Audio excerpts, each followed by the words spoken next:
दिल के अरमा आंसुओं में बह गए। हम अपने घर में अपनी मर्जी की विकेट तैयार करके भी जो शर्मनाक शिकस्त है वो खा गए। ये इस वक्त हालत जार है भारतीय क्रिकेट लवर्स की। और भारतीय मीडिया जो हमेशा पाकिस्तान को जलील करता था। एक जानिब जब Pakistan versus England test series शुरू हुई और दूसरी जानिब India versus New Zealand test series और पाकिस्तान को पहले मैच के अंदर शिकस्त मिली, तो इंडियन जो एक्सपर्ट्स हैं उन्होंने कहा कि हमें देखिएगा, हम आपको बताएंगे कि अपने घर पर खेलते किस तरह से हैं। लेकिन कुदरत के निजाम को कुछ और मंजूर था। वो भारत जो पाकिस्तान को जलील कर रहा था और कह रहा था कि अगेन WTC चैंपियनशिप का फाइनल जो है वो ना सिर्फ भारतीय क्रिकेट टीम इस दफा खेलेगी बल्कि इस फाइनल को जीतेगी भी। अब at the end of the day जब India versus New Zealand third test match खत्म हुआ है और इसमें जिस अंदाज में भारतीय क्रिकेट टीम को शिकस्त मिली है और वो भारतीय मीडिया जो पाकिस्तान को जलील करता था, पाकिस्तान का मजाक उड़ाता था, वो भारतीय यूट्यूबर्स जो पाकिस्तान के ऊपर बेजा तनकीद करके व्यूज गेन करते थे, उन सब ने अपने चेहरे छुपा लिए हैं। और विक्रांत गुप्ता साहब जो हैं उन्होंने अगेन रियलिटी चेक दिया है। और इसके अलावा जो स्पोर्ट्स यारी ग्रुप है जो कल कह रहे थे कि वर्स्ट पॉसिबल सिनेरियो जो यहां से डेवलप होता है उसके मुताबिक भी भारतीय क्रिकेट टीम ये मैच जीत चुकी है, तो आज उन्होंने भी जिस अंदाज के अंदर अपनी टीम को रगड़ा लगाया, तौबा तौबा तौबा, मैं तो गुमान भी नहीं था कर सकता। सो ऑल इन ऑल भारतीय मीडिया के ऊपर चल क्या रहा है, ये डिटेल्स आज की वीडियो में मैंने आपके साथ शेयर करनी है। नंबर 2, WTC चैंपियनशिप का फाइनल कौन कौन सी टीम खेलेगी, पाकिस्तान का किस तरह से चांस बना है और पाकिस्तानी क्रिकेट शायकीन को खुश होना चाहिए या नहीं, इसके ऊपर भी डिटेल्स मैंने आपके साथ शेयर करनी है। इसके अलावा भारतीय क्रिकेट टीम जो है वो इस वक्त WTC चैंपियनशिप के पॉइंट्स टेबल पर सेकंड पोजीशन पर है, लेकिन उनके लिए WTC चैंपियनशिप का फाइनल खेलना क्यों ऑलमोस्ट नामुमकिन लग रहा है, ये भी आपके साथ शेयर करूंगा। लेकिन सबसे पहले अगर मैच को डिस्कस किया जाए तो कल जब मैंने व्लॉग किया और बताया कि 143 रन न्यूजीलैंड कर चुकी है और यहां पर अगर आते साथ ही New Zealand cricket team all out हो जाती है क्योंकि एक विकेट बाकी थी, तो फिर भी भारत के लिए ये रन चेज करना आसान नहीं होगा। तो उस वक्त हमारे जो भारतीय क्रिकेट लवर्स हैं उन्होंने मेरे कमेंट सेक्शन के अंदर आकर जो अपनी मोहब्बत है वो शो की, और वो मोहब्बत इस अंदाज की थी कि YouTube ने उस मोहब्बत को जो आम व्यूवर्स हैं उन तक जाने ही नहीं दिया, क्योंकि उसके अंदर गालियां ही गालियां थी। और उन्होंने कहा कि भाईजान आप तो बुक्स के अंदर डूबे हुए हैं, आपको तो कोई पता ही नहीं है क्रिकेट की, और अब बताएं। और वो सारे लोग जो कल ये कह रहे थे कि इंडिया ये मैच वर्स्ट पॉसिबल सिनेरियो के अंदर भी जीत चुका है, उनसे जरा पूछिएगा कि वो कौन सी चीज थी जिसको देखकर आपने आइडिया लगाया था कि ये मैच भारत जीत चुका है। वो कौन सी चीज थी जिसको देखकर घुमन ने ये आइडिया लगाया था कि इंडिया ये मैच हार चुका है। सो कमेंट सेक्शन के अंदर ना आज अगेन अपनी मोहब्बत निशावर कीजिएगा, पर उस तरह की नहीं कि जो YouTube है वो उसको इनअप्रोप्रिएट मोहब्बत समझकर जो आम व्यूवर्स हैं उन तक पहुंचाए ही ना, और अपने जो आपके हमायती हैं आपको आंखों के अंदर धूल झोंक कर व्यूज गेन करते हैं, जरा उनसे भी पूछिएगा कि ये क्या हुआ है, बताएं जरा। तो वो बताने से कासिर रहेंगे, और वो चूंकि सिर्फ और सिर्फ धूल चौंकते हैं तो उनके पास जवाब नहीं होगा। अच्छा बहरहाल जनाब, न्यूजीलैंड क्रिकेट टीम जो है वो अपनी सेकंड इनिंग के अंदर 174 रन बनाकर ऑल आउट हुई, और जो फर्स्ट इनिंग की लीड हासिल थी इंडिया को, वो सारी डिडक्ट करने के बाद जो टारगेट इंडियन क्रिकेट टीम को चेस करने के लिए मिला वो था 147 रन का। और 147 रन चेस करने के लिए जब भारतीय ओपनर्स यशस्वी जायसवाल और रोहित शर्मा बैटिंग करने के लिए आए, तो रोहित शर्मा इनिशियली दोबारा फंसे, एक बाउंड्री जनाब उन्होंने अच्छी लगाई फ्रंट फुट के ऊपर आकर और एग्रेशन शो किया, लेकिन फिर जनाब अगेन जो फर्स्ट इनिंग के अंदर मैट हेनरी ने रोहित शर्मा को शिकार किया था और वहां पर रोहित शर्मा डर गए थे। यहां पर पुल करने के चक्करों में बॉल की जो पेस है उसको रीड ही नहीं कर पाए और जनाब टॉप एज उसको कह सकते हैं वो लगा और ग्लेन फिलिप्स जो है उन्होंने कैच पकड़ा। सो 13 के ऊपर पहली विकेट गिरी। इसके बाद शुभमन गिल ये भाईजान गेंद छोड़ी इन्होंने और इनको पता नहीं था कि ये तीसरे दिन की विकेट है और जिस अंदाज में हमारे क्रिकेटर्स ने तैयार किया और जो हमने क्रिकेटर्स को कहा था उसके मुताबिक ये तकरीबन 7वें 8वें दिन की विकेट है। यहां से बॉल कहां पड़ के कहां निकलेगी ये आप आइडिया नहीं लगा सकते, लेकिन इन्होंने बहादुरी दिखाई। लेकिन वो बहादुरी जो है वो जनाब शुभमन गिल और भारतीय क्रिकेट टीम को महंगी पड़ी और 1 रन के ऊपर जनाब जो शुभमन गिल है वो आउट हुए और ओवरऑल 16 के ऊपर दूसरी विकेट गिरी। इसके बाद विराट कोहली ने ज्वाइन किया यशस्वी जायसवाल को, लेकिन कोहली साहब अगेन सिर्फ इस इनिंग के अंदर 1 रन स्कोर कर पाए और 18 के ऊपर तीसरी भारतीय विकेट गिर गई। इसके बाद पंत ने ज्वाइन किया यशस्वी जायसवाल को और पंत ने जनाब दूसरे एंड के ऊपर अटैक करना शुरू किया, लेकिन 28 के ऊपर चौथी भारतीय विकेट जो है वो गिर गई यशस्वी जायसवाल की सूरत में। देन आए सरफराज खान और सरफराज खान धोखा दे गए भारतीय ऑडियंस को और 29 के ऊपर 5वीं विकेट गिर गई। उसके बाद लग रहा था कि अब जो भारतीय बैटिंग लाइनअप है वो चूंकि रेत की दीवार साबित हो रही है और फर्स्ट टेस्ट मैच की फर्स्ट इनिंग के अंदर ये 46 पर ऑल आउट हुए थे, तो यहाँ पर ये शायद अगेन जो शर्मनाक तारीख है वो रकम करे।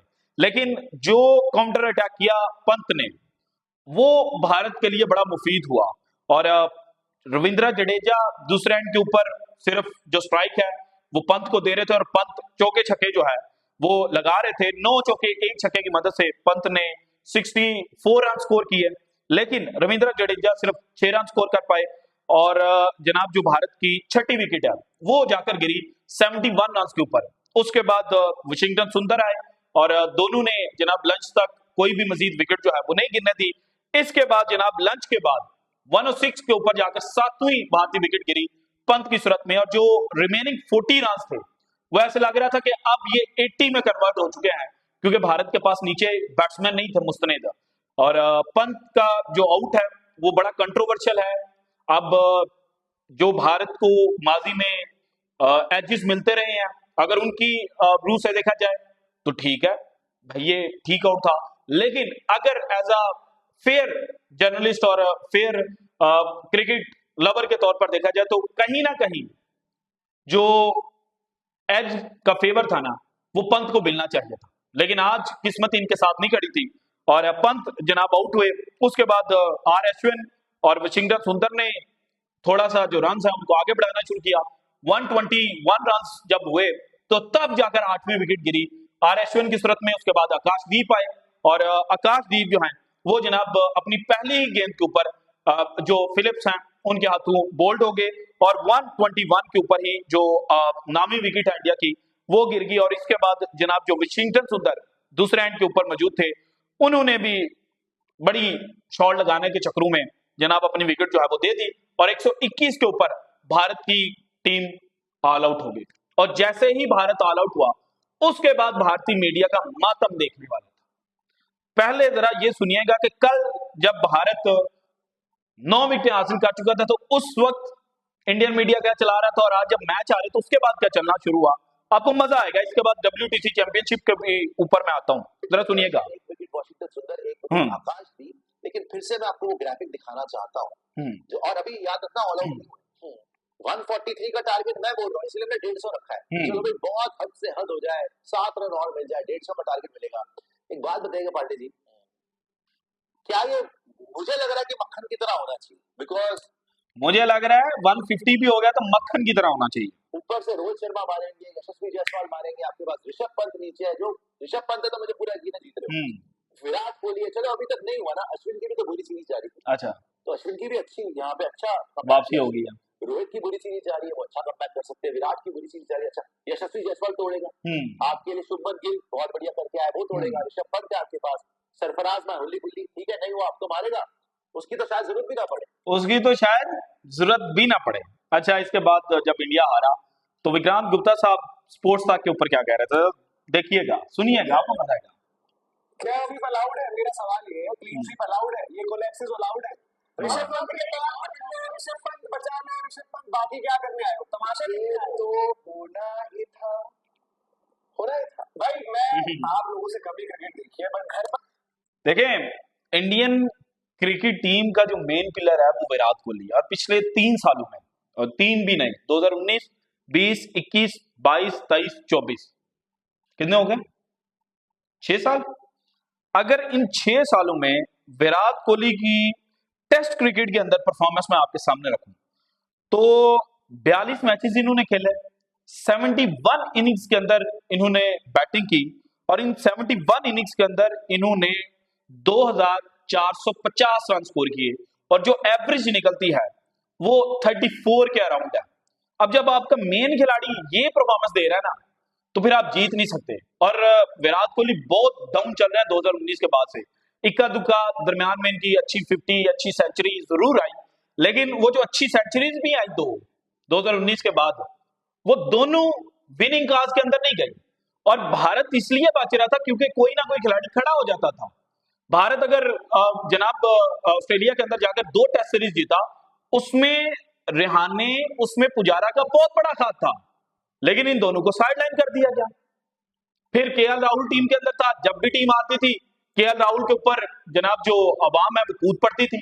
जिस तरह से पाकिस्तान में कुछ भी हो तो जनाब बाबर आजम के ऊपर कूद पड़ते हैं।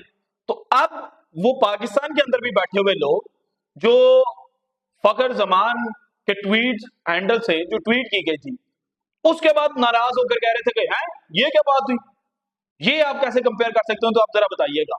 विराट कोहली अगर यहां पे खड़ा हो जाता और मैच जितवा देता तो फिर सलूट होते।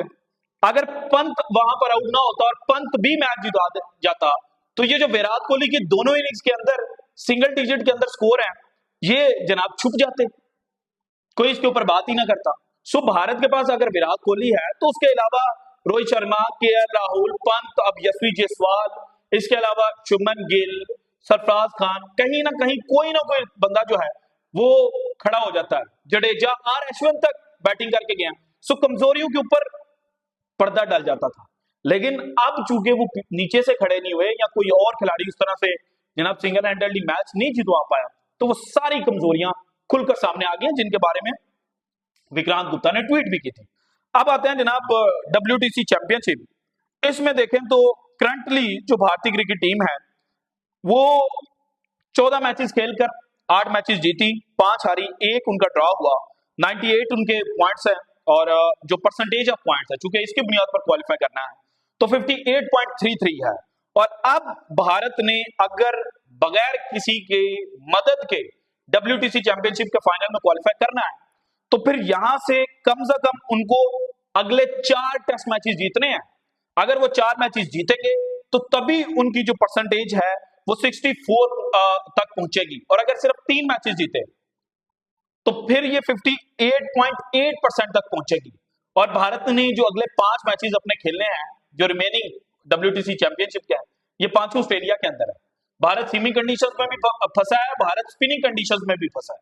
सो भारत के लिए वहां पर 3 मैचेस जीतना इस वक्त इंतहाई मुश्किल है। और अगर भारत 2 मैचेस जीत गया तो देन उनकी जनाब जो परसेंटेज है वो 53.5% तक पहुंचेगी। जबकि जो पाकिस्तान के हवाले से बात की जा रही है, इसमें अगर देखा जाए तो पाकिस्तान के पास रिमेनिंग 4 टेस्ट मैचेस हैं, और अगर ये मान लिया जाए कि पाकिस्तान 4 मैचेस जीत जाता है तो फिर पाकिस्तान के जो पॉइंट्स होंगे वो होंगे 52.38। ठीक है, अब इसमें सीन ये होगा कि फिर पाकिस्तानियों को कुदरत के निजाम के ऊपर बड़ा रिलाय करना है, बड़ी दुआएं मांगनी है। और दुआएं क्या है कि साउथ अफ्रीका जो श्रीलंका है उससे 1 मैच हार जाए, इसके अलावा जो श्रीलंका है वो अपने दोनों मैचेस ऑस्ट्रेलिया से हार जाए, ऑस्ट्रेलिया जो है वो अपना कोई भी मैच ना हारे, देन न्यूजीलैंड जो है वो जनाब इंग्लैंड से अगर 1 से 2 मैचेस हार जाता है तो इस सिनेरियो में पाकिस्तान क्वालिफाई करेगा। और चांसेस कम है, लेकिन मौजे क्रिकेट के अंदर माजी में भी हम देख चुके हैं, और अब भी मौजे की उम्मीद में बैठे हुए हैं। लेकिन जो बेस्ट पॉसिबल सिनेरियो इस वक्त फाइनल खेलने का लग रहा है ना, मेरे नजदीक वो साउथ अफ्रीका वर्सेस ऑस्ट्रेलिया है। So this is it from today's episode. अगर आपको वीडियो पसंद है तो लाइक कीजिएगा, ज्यादा से ज्यादा शेयर कीजिएगा, अपनी कीमती राय का इजहार लाजमी कीजिएगा। और अगर आपने अब तक चैनल को सब्सक्राइब नहीं किया तो कर दें। शुक्रिया, अल्लाह हाफिज।